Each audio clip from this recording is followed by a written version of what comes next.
अब क्योंकि आजकल बारिश नहीं हो रही, तेज़ धूप हो रही है दोपहर में, तो फिर शाम तक मुझे पानी डालना ही डालना रहता है। लेकिन मैं जैसे ही वाटरिंग करने लगती हूँ, तो मुझे एक टेंशन सताती है, जिसकी वजह से मेरे बच्चे भी मुझे परेशान कर रहे हैं। मेरी बेटी बहुत रोती है, तो मैं बड़ा डर-डर के वाटरिंग करती हूँ प्लांट्स में। क्यों करती हूँ, मैं आगे बताती हूँ। उससे पहले आप चिड़ियों की चिल्लाने की आवाज़ सुन लीजिए और समझ लीजिए कि मुझे ये वीडियोस क्यों शेयर करने पड़ रहे हैं आपके साथ।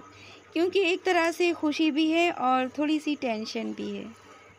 2 महीने से यही चल रहा था। कभी इन नेस्ट की वजह से जिसमें अंडे थे, फिर उनको बचाने की खातिर फिर भी बारिश का पानी तो पड़ता ही पड़ता था। तो 3-4 जगह क्योंकि घोंसले बने थे, तो मुझे बड़ा डर-डर कर वाटरिंग करनी पड़ती थी।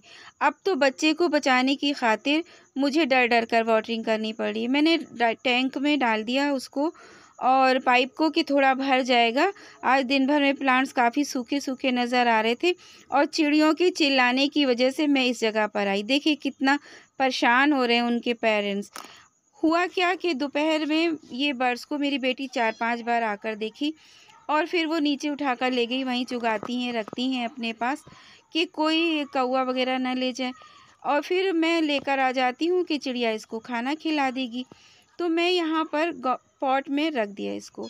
लेकिन फिर हुआ क्या कि 2 घंटे बाद मैं देखती हूँ आके कि ये गायब है और चिड़िया ढूँढ रही है, वो तिनका ला रही है, कीड़े ला रही, लेकिन नहीं मिल रहा था। फिर मैंने सारे पॉट्स हटाए और फिर मैंने झाड़ू लगाई, 2 दिन पहले ही क्लीन किया था सारा, मुझे कहीं नहीं मिला।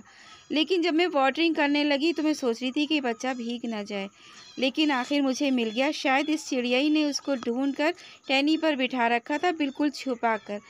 तो फिर अब वो चली गई है। अब यहाँ पर मैं क्या करूँ इसका? तो मैं सोचती हूँ कि पानी से भीग जाएगा बेचारा, सर्दी हो गई, कुछ हो गया तो मैं क्या करूँगी? मुझे अज़ाब पड़ेगा। तो मैंने इसको इस सूखे पॉट पर बिठा दिया ताकि मैं वाटरिंग कर सकूँ। अब ये यहाँ बैठा है, रात हो गई, मैं वापस जब आती हूँ देखता है ये यहीं बैठा है। तो मैं सोचती हूँ कि फिर से इसको नीचे ले जाऊँगी और इसको एक बॉक्स में रखूँगी, हवादार बॉक्स में, कुछ खिलाऊँगी और फिर सुबह मैं लाकर इसको वापस रखूँगी। क्योंकि अब बिल्कुल बड़ी चिड़िया इसके पेरेंट्स नहीं आने वाले। रात में वो दिखते ही नहीं हैं कि कहाँ चले जाते हैं। लेकिन ये मेरे इस मिनिएचर गार्डन में एक हिस्सा बन गया, बड़ा खूबसूरत सा। आपको वीडियो कैसा लगा? लाइक कीजिए और अपने ओपिनियन भी दीजिए।